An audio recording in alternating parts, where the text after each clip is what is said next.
குடும்பமே இப்படி குழப்பி போய் கிடக்கிறீங்களடா அப்படின்னு கேட்குற மாதிரி தான் இருக்குது. அதாவது நல்லவன், கெட்டவன் எல்லாரும் சேர்ந்து முட்டாளா போயிட்ட ஒரு நிலைமைய பார்த்தோம்னாக்க, பாண்டியன் ஸ்டோர்ஸ பார்த்தாக்க, பக்கி ஸ்டோர்ஸ் அப்படின்னு சொல்லிடலாம் அப்படிங்கிற அளவுக்கு மோசமா போச்சு.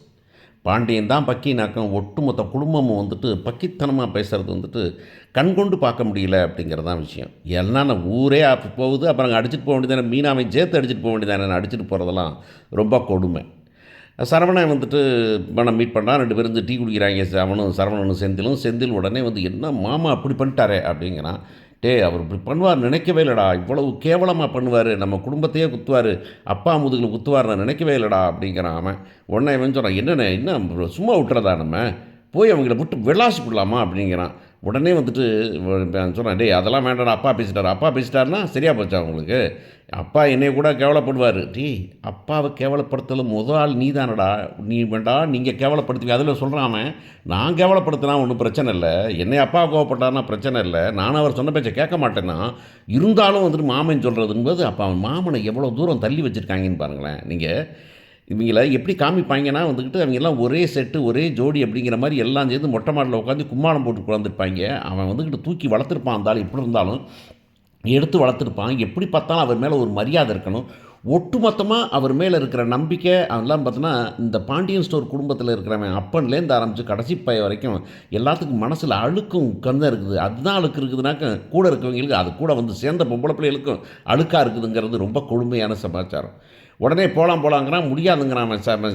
சரவணன் வேணாங்கிறான். இல்லை அது கடை இப்படி தான் இருக்குதுன்னு பார்த்துட்டு வந்துடுவோம் வா, நீ காலைல போகும்போதே என்னை கூப்பிட்ருக்கணும், அங்கே கடை இருக்குதுன்னு சொன்னோன்னே கதிரைக்கு எனக்கு போன பொண்ணு கூப்பிட்டு வந்து அந்த கடையை அடைச்சி உடச்சிருப்போம் அப்படிங்கிறதெல்லாம் வந்துக்கிட்டு எவ்வளவு முட்டாள்தனமான ஒரு பேச்சு, எவ்வளவு வந்துட்டு ஒரு ஒரு ஒரு ஒரு ஒரு ஒரு ஒரு லாஜிக்கல் திங்கிங்கே இல்லாமல் ஒருத்தன் கடை வைக்கிறான்னா அவனை போய் கடையை உடச்சி போடுவீங்கன்னா அப்புறம் எதுக்குடா கடை வச்சுருக்கிறீங்க நீங்கள் அப்படிங்கிற மாதிரி தான் இருக்குது. கடைனா காம்படிஷன் இருக்கும், போட்டி இருக்கும், பக்கத்தில் கடை வைப்பான், எய்த்து கடை வைப்பான், ஏன் எய்த்தாப்பில் கடை வைப்பான், பக்கத்தில் சார்ந்த கடையவே வாங்கி கடை வைப்பான், அங்கே வரங்கண்ணா அது கடை வழக்கமாக உள்ளதானே ஊரில், இதெல்லாம் பழக்கம் தானே. இதெல்லாம் இவங்களுக்கு மட்டும் புரியாதுன்னா இவங்க வந்துட்டு அது மாமனாமா அப்படின்னா அவனை எடுபடியாக இருக்கணும் அப்படி தானே அப்படின்னு கடைக்கு போகிறாங்க. போனோன்னா வந்துக்கிட்டு அவர் உடனே எந்திரிச்சு ஒடியாராரு பழனி.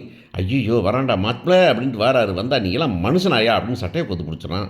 சட்டையை கோத்து பிடிக்கிறதுங்கிறது ஊரில் எவ்வளவு கேவலமான விஷயம் தெரியுமா. கழுத்தில் துண்டு போடுறது அப்படிங்கிறதும் கழுத்தில் சட்டையை கோத்து பிடிக்கிறதுங்கிறதும், அதுவும் ஒரு வில்லேஜில்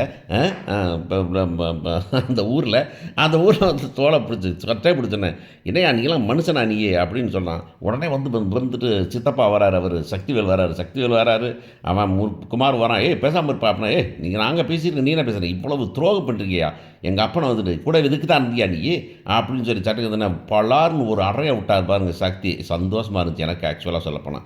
செந்தில் அறையை விட்டு என்னடா நினச்சிட்டு இருக்கிற நீ, வாயை திருப்பிடுவேன், யாரை சட்டையை கோத்து பிடிக்கிற நீ ஏண்டா அப்படின்னு ஒன்று வந்துக்கிட்டு, நீங்களாம் இப்படி மனுஷனா இப்படி செய்யலாமா, இப்படி காரியத்தை செய்வியா நீ, இதுக்கு தான் பண்ணியா நீ அப்படின்னா அப்புறம் என்ன பண்ண சொல்கிற அப்படின்னு சுகன்யா வந்தது சூப்பராக இருந்தது. என்னையா அப்படின்னு கடைசியில் பாருங்களேன், பாண்டியன் ஸ்டோர்ஸ் கதை, பாண்டியன் ஸ்டோர்ஸ் தான் மெயின். ஆனால் நம்ம வந்துக்கிட்டு சுகன்யாவை சப்போர்ட் பண்ணி நிலைமைக்கு உருவாக்கிட்டாங்க பார்த்தீங்களா. சுகன்யா வந்து சொல்கிறாங்க, ஏன் அப்படியே இருக்கணுமா, கடைசி வரைக்கும் உங்கள் வீட்டில் எடுபடியாக தெரியணுமா நான் அப்படின்னு கேட்டோன்னே, என்னது எடுபடியா, ஆமாம் எடுபடியத்தானே வச்சுருந்தீங்க, என்ன வெறுப்பை வச்சுருந்தீங்கன்னா சரவணன் அப்படியே சம்பிச்சு போயிட்டான். ஏன்னா இன்னும் சுகன்யா அதை டெவலப் பண்ணியிருக்கணும், எப்படி எடுபடி அப்படிங்கிற சமாச்சாரத்தை அந்த பொண்ணு சொல்லியிருக்கணும், உதாரணத்தோடு சொல்லியிருக்கணும். தீபாவளி அன்றைக்கி கடைக்கு ஜாமான் வாங்க அனுப்புனதும் பேங்க்குக்கு அனுப்புறது இவனையும், இதுக்கு அனுப்புறது அவனையும் சொல்லி அந்த பிள்ளைக்கு மனசில் இருந்தெல்லாம் கொட்டியிருக்கணும் ஆக்சுவலாக வந்துட்டு. ஏன்னா இந்த முட்டா பயல்களுக்கு தெரியாதுல்ல, பாண்டியன் பயல்களுக்கு ஒன்றுமே தெரியாது, அவனுக்கு சொல்கிறதுக்கு சுகன்யா மாதிரி ஆள் வேணும் அப்படின்னு சொன்ன உடனே வந்துக்கிட்டு, நீ எப்படி நினச்சிட்டியா, இந்த கடை எப்படி நடத்துகிறேன்னு பார்ப்போம் அப்படின்னே, எப்படி நடத்துகிறேன்னு பார்ப்பலாம் போடா அப்படின்னு சக்தி சொல்லலாம். ஏடா நீ உங்கள் அப்பனோட துரோகி உண்டாடா, உங்கள் அப்பன் பண்ண துரோகத்தை விட பெரிய துரோகமாக, வீட்டில் வந்து சோத்துக்கு வச்சுருந்தானாக்கா பொண்ணையும் தூக்கிட்டு போனான், அவனை வந்து பேசுகிறானாக்கா வந்துட்டு இவனை வந்து துரோகிங்கிற நீ அப்படின்னு கேட்கும்போது, இதுவும் ஒரு அண்ணனாக கேட்குற கேள்வி தானே அப்படின்னு தோணுது நமக்கு. உடனே வந்துட்டு நான் பார்க்கலாம் போட்டு வந்துட்டு படிக்க தூக்கிட்டாங்க, வரல கிளம்பி போயிடுறாங்க. இங்கே பார்த்தீங்கன்னா வீட்டில் என்னமோ இந்த ஊரில் சொன்னாங்க, ஏன் இளவு இந்த மாதிரி உட்காந்துருக்கீங்க மாதிரி தான் குடும்பம் பூரா உட்காந்துருக்குது. இந்த பழனின்னு ஒருத்தன் கடை வச்சதுனால அவங்க குடும்பத்தை அப்படியே போய் களமாட்டோம்னா அப்புறம் நீங்கள் என்ன குடும்பம் நடத்துறீங்கிறேன். அதனால தான் சொல்கிறது, குடும்பத்தில் முதல்ல ஒவ்வொருத்தனும் ஒவ்வொரு பிரிவில் பார்க்கணும். ஒரே கடையை வச்சுக்கிட்டு முட்டு இருந்தால் இன்றைக்கி மூடுனா என்ன பண்ணுறது வருதில்லை, எவனையும் தனியாக போகிறதில்ல, வேலைக்கு போகிறேன்னா விடுறதில்ல, அதெல்லாம் பண்ணால் தான் பிரச்சனை வரும் அப்படிங்கிறது தான். உடனே வந்துக்கிட்டு உட்காந்துருக்கும் போது அவங்க வந்து காரை விட்டு இறங்குறாங்க, அம்மாவும் அண்ணிகளும் வந்து இறங்குறாங்க. உடனே வந்துட்டு அவங்க அம்மா வந்துட்டு, இவ்வளவு காலமாக எங்கள் அம்மான்னு அழுதுகிட்டு இருந்த கோமதி நேராக போய் நீ என்ன பண்ணிக்கிட்டு இருக்கிற நீ அப்படின்னு அவங்கள வந்துட்டு நீலாம் ஒரு அம்மாவா உன்ட்ட பேசுகிறதுக்கே வெக்கமாக இருக்குது நல்லா நச்சி அம்மா பேசி இது எல்லாத்துக்கும் இவங்கெல்லாம் பிளான் இல்லை நீ தான் பிளான் பண்ணி கொடுத்ததே அப்படின்னா என்னையா சொன்னேன் நான் அப்படின்னா என்ன சொன்னியா என்ன சொன்னேன் கடை வச்சு கொடுக்குறேன்னா என் தெருவிலே கடை வச்சு கொடுப்பியா எங்கள் கடையில் மூடலாம்னு நினைக்கிறியா நீ இனிமேல் உன்னை அம்மானே பேச மாட்டேன் அப்படின்னு அண்ணிகள்லாம் வந்துட்டு என்ன பேசுகிற கோமதி உன்னை நினச்சி அழாத நாள் இல்லை எங்கள் அண்ணன் எங்கள் அத்தை இத்தனை நாள் பேசின அத்தையை வந்துட்டு நீ திடீர்னு வந்துட்டு நீ பாட்டில் வந்து இப்படி பேசுகிற அப்படின்னாக்கா எப்படி பேசுகிறது எங்கள் அம்மாட்ட பேசுறதுக்கு என்ன இதெல்லாம் வந்துக்குதா இதெல்லாம் பிளானே இது தான் எல்லாத்தையும் என் வீட்டிலே இருந்து வளர்ந்தவனை கொழுத்து அவனை குட்டிச்சவராக்கி கொண்டு போய் கடை வச்சு கொடுக்குறேன்னு என் புருஷனை பார்த்து பார்க்குறீங்களா அப்படின்னு சொன்னாக்கா உடனே வந்துக்கிட்டு மீனா உள்ளார போகிறது மயில் சொல்லுது மயில் வந்து இல்லைங்க ஒன்றும் சொல்ல என்ன சொல்லலை இதை விரட்டி விட்டீங்கல்ல எல்லாம் சேர்ந்தானே விரட்டி விட்டீங்க சாபம் போட்டு விரட்டி விட்டீங்கல்ல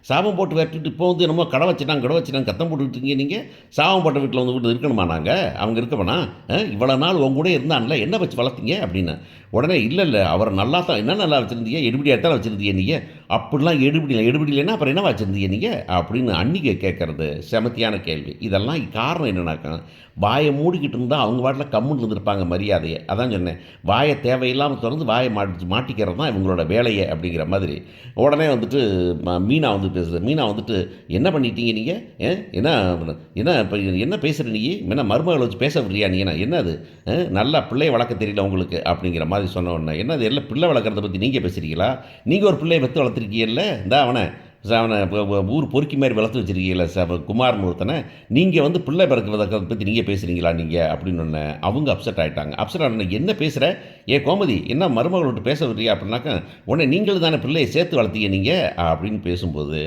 பக்கத்தில் ராஜின்னு ஒரு பிள்ளையும் இவங்க தானே சேர்த்து வளர்த்தாங்க அப்படிங்கிறது மீனாவுக்கு தெரியாதா அப்படிங்கிறதும் ஒரு இடத்துல இவ்வளவு பிரச்சனை வரும்போது யாருமே அவனுக்கு பழனிக்கு ஆதரவாக இல்லைங்கிறது இந்த குடும்பத்தோட திரும்பி பழனி பேசினானா அவன் வாயில் வந்து நம்ம கொல்லி வைக்கணும் அப்படின்னு நினைக்கிற மாதிரி தான் நமக்கு இருக்குது கொல்லி வைக்கிறதுனாக்கும் நெருப்பு வைக்கிறதுன்னு சொல்கிறேன் வாயில் அவன் வாயில் நெருப்பை வச்சுடணும் அப்படின்னு தான் தோணுது எனக்கு ஏன்னா இது எதுவுமே இது எதுக்குமே மூளை இல்லை எதுக்குமே பாசம் இல்லை இதுக்கெல்லாம் வந்து காரிக்கார கிறுக்குக அப்படிங்கிற மாதிரி அதில் மீனாவை கொண்டு போய் ஒட்டுமொத்தமாக வந்து காரியக்கிருக்கா மாக்கினதெல்லாம் வந்துக்கிட்டு ரொம்ப கொடுமடா சாமி ஏதாச்சும் ஒன்றாச்சும் இந்த குடும்பத்தில் லாஜிக்கலாக இருக்கும் ஒரு யோசிக்கும் என்னமாதிரி வந்து நேர்மையாக யோசிக்கும் அப்படின்னு வச்சா அந்த நேர்மை இல்லாத ஒரு ஆளாக மீனாவை காமிக்கிறதும் இன்றைக்கி எபிசோடில் ஒட்டு மொத்தத்தில் பார்க்கும்போது நியாயமாக பேசுகிற ஒரே ஆள் சுகன்யா தான் அப்படின்னு காமிக்கிறது தான் வந்துக்கிட்டு ரொம்ப கொடுமையான சமாச்சாரம் அப்படின்னு நமக்கு தோணுது கடைசியாக வந்துட்டு அவங்க பெரியவங்க வந்துட்டு அவங்களால வந்துக்கிட்டு பெரிய அண்ணியால் வந்து தாங்கவே முடியல போங்கடா அப்படின்ட்டு அவங்க போயிட்டாங்க ஏன்னா அவங்க ரொம்ப நல்ல மனுஷன் நல்லா இருப்பாங்க அவங்களையும் கோவப்படுத்தி அவங்கள அனுப்பிவிட்டதுக்கெலாம் வந்துட்டு மீனா வந்து நிஜமாகவே வந்துட்டு ரொம்ப தப்பு பண்ணிருச்சு அப்படின்னு தோணுது இதில் கோமதியோட கேரக்டரை வந்துக்கிட்டு ஒரு சாக்கடையில் கொண்டு தள்ளிவிட்ட மாதிரி ஆகி போயிடுச்சு அப்படிங்கிறதான் விஷயம் கொஞ்சம் கூட மூளையை வச்சு யோசிக்கிறதே தெரியலை அப்படிங்கிறதும் அதை வந்துட்டு யோசிக்கலை அப்படிங்கிறத பற்றி கொஞ்சம் கூட அது ஒரு படக்குன்னு கோவத்தில் பேசுவோம் நம்ம யாராக இருந்தாலும் பேசுவோம் ஆனால் அடுத்த நிமிஷம் யோசிப்போம்ல அந்த யோசனையே இல்லாத கோமதி ஒரு பேக்கு அப்படின்னு தான் தோணுது